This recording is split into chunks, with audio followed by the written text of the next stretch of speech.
Who controls the election process? For decades, the California Election Code has guaranteed citizen oversight of the election process.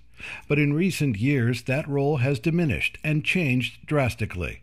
In 2008, over 3,500 county workers were recruited to run the precinct polling places. Election laws were changed so that precinct officials were no longer required to be residents within that precinct, which removed the checks and balances that had been in place. Where we have county employee poll workers who also they spend their workday working at the polling place as a part of their job here at the county. Even elected officials have expressed concern about the growing influence of county employees in local elections, particularly on matters concerning their pension.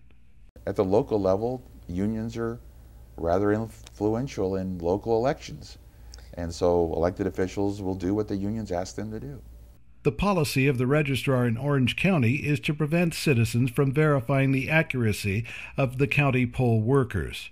Only if a lawsuit is filed would he make available the voter rosters. If there is an election challenge in court or if there is a recount, those are the times that we open those up per statute. Otherwise, they're protected. And voters, I would think, would appreciate the fact that those are protected. But in Los Angeles, the registrar has an entirely different interpretation. Those are public records, and so we do have people come in after the election and ask to view rosters and to compare those records. And so that's, again, part of our process. The process belongs to the voters. So, our records are available for inspection. And if discrepancies are identified or there are questions left as a result of that, we encourage people to let us know about that, and we would look into that. When Orange County volunteers were not allowed to verify the accuracy of election tabulation, they were dismayed and disappointed.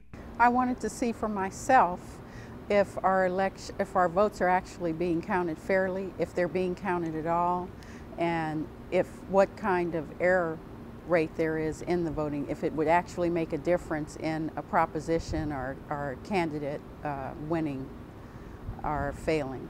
We had no way of actually verifying where some of the numbers came from, particularly on the second voter registrar when they were bundled together and they came to us. It left me wondering what they're hiding. What is in there that's so important that it's not public record? Full Disclosure has produced a documentary that includes interviews with election officials, county poll workers, former legislators, and citizen poll watchers whose observations paint a picture of the changing control over the election process.